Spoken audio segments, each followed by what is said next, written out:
Life challenges everyone. There are days when nothing goes right. People disappoint you when your health fails. Physically despite your efforts. And in those moments, endurance becomes necessary. But endurance alone isn't enough. The real challenge is how we endure. Anyone can grit their teeth and bear pain, but few can do so without hardening their hearts.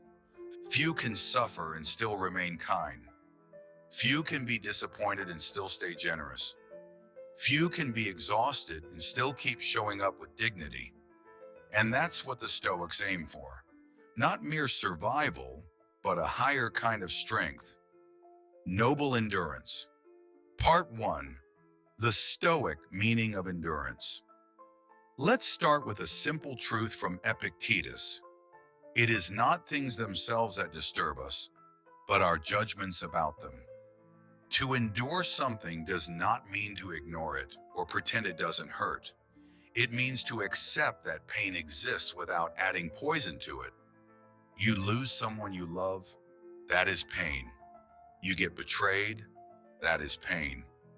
But if you add the thought, this always happens to me, life is unfair, I can never trust anyone again, then pain becomes bitterness. Endurance begins when we stop feeding these thoughts, when we say, this hurts, but it will not change who I am. Part 2. Marcus Aurelius and the Power of Framing. Marcus Aurelius, the emperor who led Rome during war and plague, endured daily burdens that would crush most of us. And yet, in Meditations, he writes, the impediment to action advances action. What stands in the way becomes the way. He didn't just put up with hardship, he turned it into fuel. He reframed obstacles as part of the training. He reframed insults as opportunities to stay calm. He reframed pain as a sharpening of his inner character. This is what Stoic endurance looks like. Not emotionless suppression, but courageous reinterpretation. You don't endure by becoming cold. You endure by becoming wise. Part 3. Seneca and the Art of Suffering Well. Seneca, who faced exile and ultimately execution, reminds us that suffering is not the problem. Our relationship to suffering is. We suffer more often in imagination than in reality, he wrote. So much bitterness comes not from the pain itself, but from the story we tell about it. Instead of thinking, why me? The Stoic asks, what can I do with this? Seneca advises us to prepare our minds in advance, to rehearse adversity mentally, so we're never shocked by difficulty. This isn't pessimism, it's mental immunity. If you expect life to always be easy, you'll grow resentful when it's not. But if you know hardship is part of the path, you meet it not as a victim, but as a participant. Part 4. The Bitterness Trap. Now let's talk honestly. Bitterness feels justified. You've given your best and been overlooked. You've been loyal and someone betrayed you. You've worked hard and life still slapped you down. And your mind says, why care? Why try?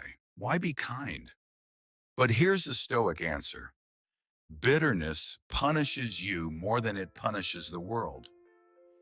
Bitterness is a form of slow poisoning.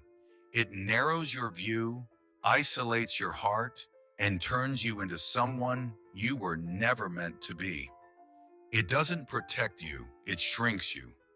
To let go of bitterness is not weakness. It's reclaiming your inner freedom. Part 5. What endurance without bitterness looks like.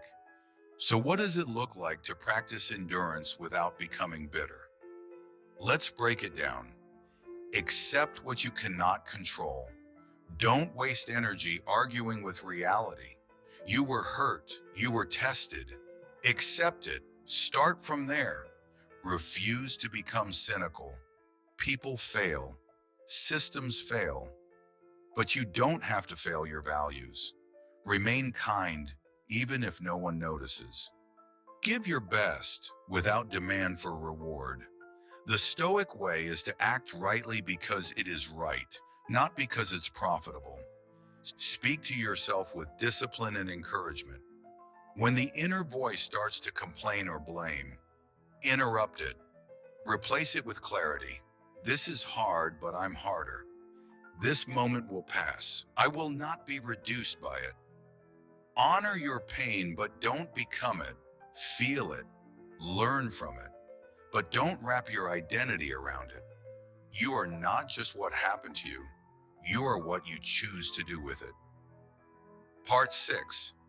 Epictetus on true strength. Epictetus was born a slave. He had no control over his body, over his status, over most of his external life.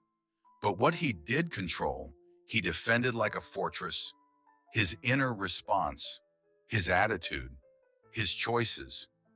He said, "Remember, it is not he who gives abuse or blows who insults, but the view we take of these things as insulting." This is radical. It means your peace cannot be stolen, only given away. And bitterness is the act of giving it away. Part 7. You are training for something greater. Every trial you face is a kind of forge.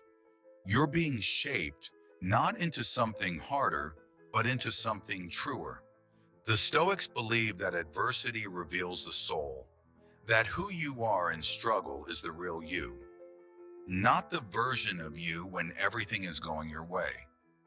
And so the next time you are hurt, the next time you are rejected, the next time life feels heavy, don't just survive it. Ask, how can I endure this without closing my heart?